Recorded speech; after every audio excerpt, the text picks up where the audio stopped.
করাপশনের বিষয়ে আসলে is not acceptable. দেরি হলে মুক্ত হইতে চাই পুরোপুরি। আমরা বিএফসিসি নিয়ে পুরোপুরি করব, মেনু এবং আরও কীভাবে খাবারের মান উন্নত করা যায়। এবং এখন ভালো নাই সেটা বলবো না, সবাই অনেকেই সন্তুষ্ট প্রকাশ করে বিএফসিসির বিমানের খাবার। তো এটা পার্টিকুলার হ্যাঁ না ঠিক আছে, অবশ্যই সাধারণ যাত্রীরা তো অসন্তোষ জানাবেই, সেটার আমরা রিভিউ করব। সেটা মাননীয় প্রধানমন্ত্রীটা তো হাইয়েস্ট কনসিডারেশন নিয়ে সেটা নিয়মিত মাননীয় প্রধানমন্ত্রী বিমানে করতেছেন। ইন্ডিয়াতে পরপর দুইটা ট্যুর হইলেও, সামনে চায়না যাবে। আমরা তৎপর আছি আরও কীভাবে একটু কমপ্লায়েন্স এবং স্ট্রিক্টলি করা যায় সেগুলি আমরা করব, মান এবং আইটেম সহ। বিএফসিসির খাবার আরও বেশ কয়েকটা এয়ারলাইন্স নেই, নতুন এয়ারলাইন্সও নিবে। এখানে তো আমাদের এটা একটা স্ট্রেংথ বিএফসিসি থেকে খাবার পাওয়া।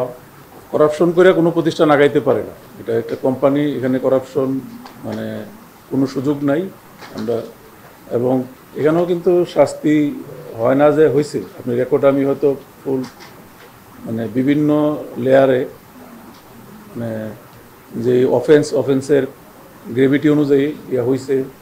কাউকে চাকরি থেকে বিদায় করা হয়েছে, কাউকে তার নিচের পদে নামানো হয়েছে, কাউকে তার বেতন কমানো হয়েছে, কাউকে 1 বছর পর্যন্ত ডিউটি থেকে করে রাখা হয়েছে। এগুলি হচ্ছে, এটা হয়তো আরও এখানেও আমাদের অনেক কাজ করবো অবশ্যই। এখানে এটাতে কিছু তো ইমপ্রুভ হয়েছে, সবাই কাজ করছে, আমি এখানে অব্যাহত রাখবো। এবং করাপশনের বিষয়ে আসলে ইজ নট অ্যাকসেপ্টেবল। হ্যাঁ, এখানে আস্তে আস্তে এখান থেকে আমাদের এই প্রশ্নের থেকে, যেমন ক্রিকেটিংয়ের প্রশ্ন থেকে মুক্ত হইতে চাই, এটার থেকেও দেরি হলে মুক্ত হইতে চাই পুরোপুরি। আপনাদের সহায়তাও চাই। নগদের কাছে সব গ্রাহকই প্রিয়, তাই তো সারা দেশে ক্যাশ আউট চার্জ সবচেয়ে কম।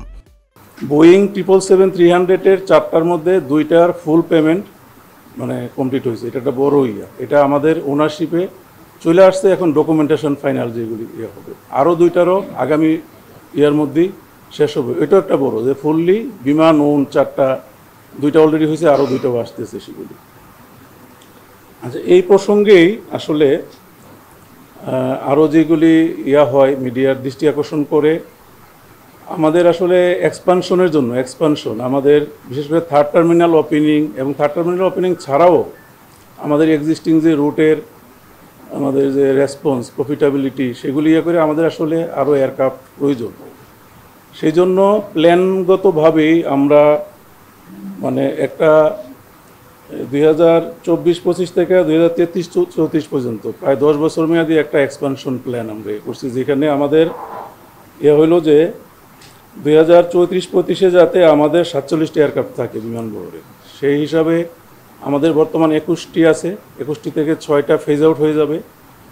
টোটাল মোট 32টা এয়ারক্রাফট আমরা পরিকল্পনা করছি, যেভাবেই হোক, যেই সোর্স থেকেই হোক আমাদের বহরে অ্যাড করতে হবে, either purchase or lease or other কোনো মেকানিজম যাই হোক, সেটা হলো আমাদের প্রত্যাশা। 2034-35-এ যাতে আমাদের 47টি এয়ারক্রাফট থাকে বিমানবন্দরে। সেই হিসাবে আমাদের বর্তমান 21টি আছে, 21টি থেকে 6টা ফেজ আউট হয়ে যাবে। টোটাল মোট 32টা এয়ারক্রাফট আমরা পরিকল্পনা করছি, যেভাবেই হোক, যেই সোর্স থেকেই হোক আমাদের বহরে অ্যাড করতে হবে।